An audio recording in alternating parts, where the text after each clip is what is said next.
welcome to the DuCaniveaux show.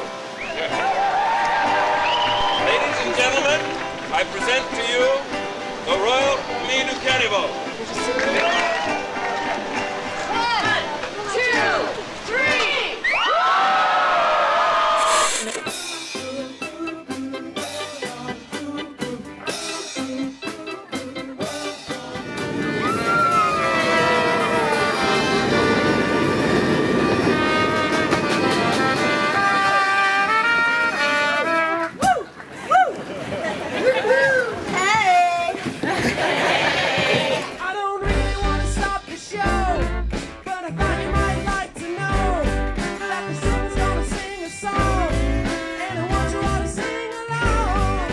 This sort of alternative vaudeville world is very deeply rooted in the tradition of the fool. It's a way of saying, don't take life too seriously, but don't take it for granted. The power of the show is to break down people's defenses and their cynicism and their negativity, and they kind of laugh. Laughter is such powerful medicine. And that sort of self-aware laughter is super empowering. And I think that's what we're doing. Look into my wheel. Listen to my voice. You hear only my voice.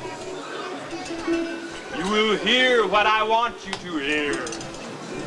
You will see what I want you to see.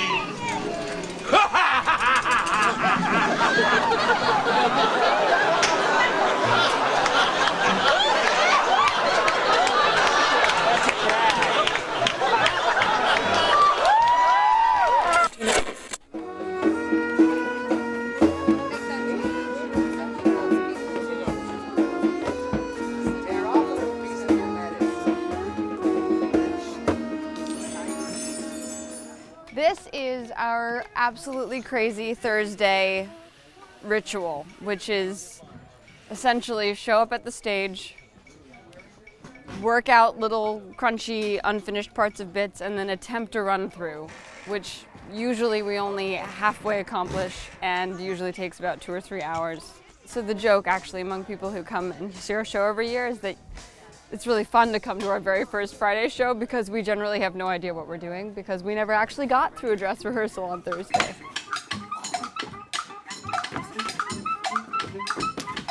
Right now we're building a show cooperatively. So that means a lot of things happen at the very same time. We're experiencing our show for the first time in a continuum, and there is something exciting about entering into an environment and not knowing entirely what it's going to be, especially when you trust in this very, very chaotic group of people that do love one another.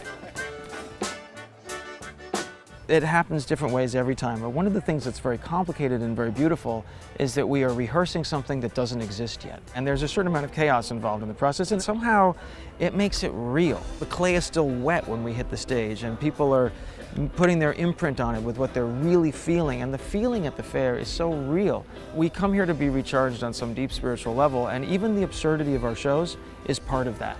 It's a release, it's a letting go, taking oneself less seriously, but we do it very seriously.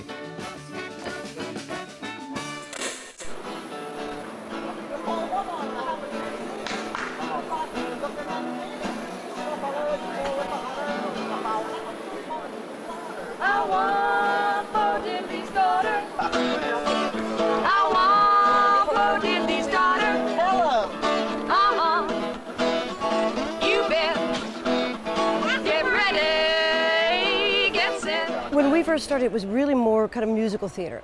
Everyone had an instrument. Becca played tambourine, Jenny was tenor sax and flute. I was alto sax at this time. We were kind of just learning how to sing harmonies. And we would sort of act out songs. We were trying to figure out how to come down here and perform. So we had a friend who had a wicker furniture booth, but they weren't going to come. So I said, look, just take our wicker furniture down there. Here's where you're going to be. And so we took the wicker furniture down and we set it up, and then we went and played the paths. And our friend P.K. Dwyer is a great songwriter, and he had written this song called Extramarital Relations. This very funny song that ended up with everybody sort of having extramarital relations. So we would act that out, and we would all end up turning in extramarital relations. Don't always turn out like you want them to. Extramarital relations. Ooh, you might end up getting screwed. And so someone from the midnight show saw that and said, "You guys, why don't you come and do the midnight show?" We're like, "The midnight show! Oh my God!" You know, and then we just slowly worked our way into being regular performers at the country fair. It's time for the special people to join us.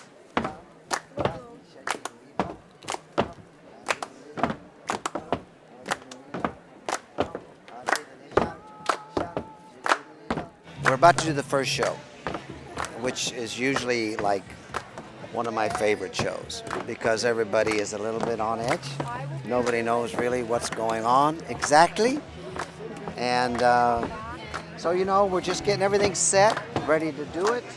We do our little ritual backstage, and then we go for it. It's time to just go for it. That's all we can do now. It's going to be a beautiful mess. That's what it's going to be. I think it's going to be good. If I stay out till 2:45, will you lock the door? Will you still need me? Will you still feed me when I'm 64?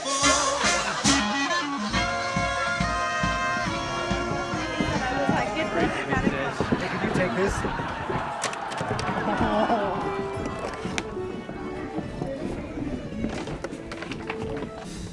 We're gonna come in. Okay, ready. We're gonna come do our contractor thing.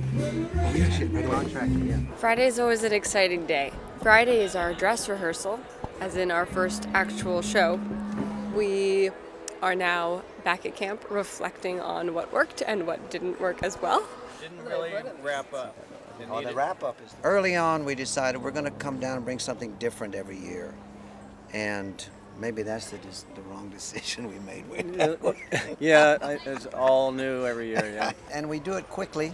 It used to be we'd start rehearsing 3 months before the country fair, and then we realized if we wanted to still be friends, it'd be better if we shortened that. And so we got to where we'd put the show together in a month.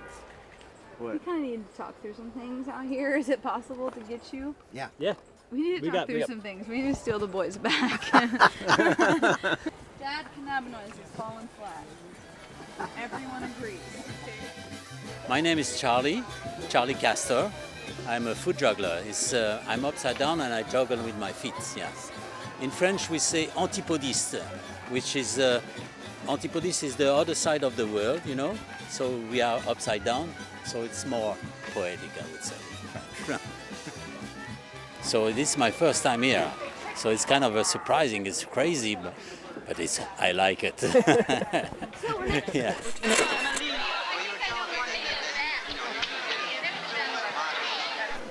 We are the Daring Deviante Sisters! Hey! We used to play the Paths, the 6 of us. Jenny the Queen, Louis the King, clarinet player, Becca, P.K. Dwyer, R.B. and I. While we were there, we were the gutter people. At some point, somebody saw us playing on the streets, and they said, "You should come up to Holland. There's a contest." So we all 6 went up there. He took us up there, and we played the streets of Amsterdam and won the 500 guilders. And that's when we kind of took maybe some drugs, and went off into the woods and decided that we were royalty.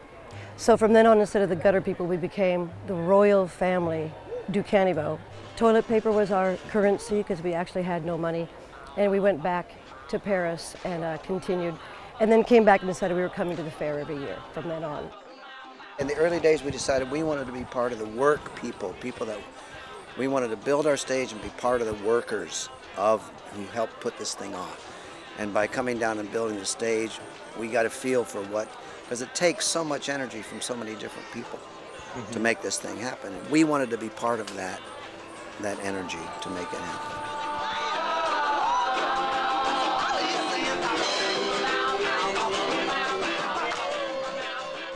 Hustling has got me on a runaway train. Every dollar that I make's another dollar down the drain. Paying for the privilege to wake up every day. I'm trying to save some money, but there's always bills to pay. Tick tock goes the clock. Is it ever gonna stop? So now it's Saturday, and it feels like the show finally clicked. It locked in, which I think we all had our doubts of whether or not that was going to happen. You can't take it with you. Be careful what you leave. Tick tock goes the clock. Is it ever gonna stop? Gotta be running. Saturday usually feels kind of like Rockstar Day. We're all kind of starting to figure out, okay, yes, I go here, I say this, I do this, this is my change, I know where I'm going, I know what I'm doing, I know my lines, and that's kind of awesome. There's a good energy usually on Saturday. Once you sink in and know what's going on, then you get to have fun with it. Our culture has gotten away from live music in general. We're all surrounded by recorded music all the time. So on the highest level, the medium is the message. The fact that we're using live music and that it's not rehearsed to death, but is very fluid and open, is a statement all by itself. Is this your first time playing Lucy? Are you excited to be Lucy in the Sky?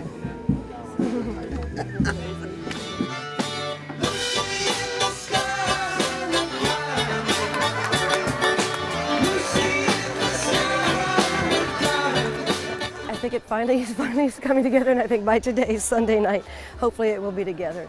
But this is kind of how we've always done it. I have been coming to the Oregon Country Fair with DuCaniveaux since I was just over a year old. They really are good about getting kids in the tribe to get out there on stage basically as soon as they feel up to the challenge. I think the first thing that I did on stage was carry toilet paper on a pillow to King Feces. That was my very first big role on the stage. And then I was a poodle after that.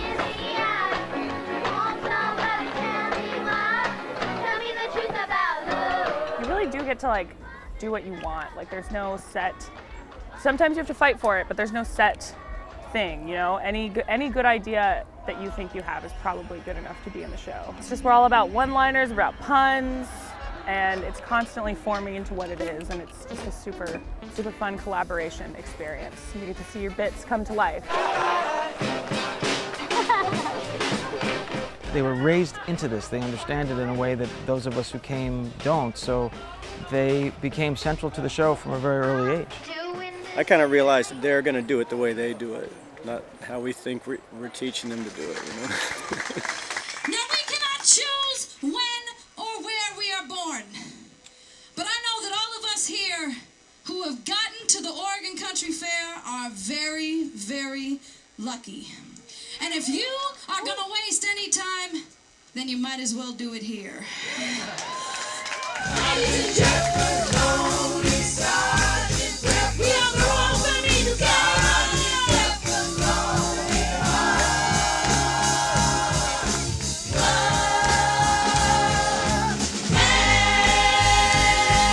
For the people who started this group, they were leaving their parents. They were rebelling against what their normal lives were, and they were finding their people and coming together. It's really their legacy that we were then sort of born into, which I think for all of us kids, it's community, it's family. This is what I think of as my sort of culture.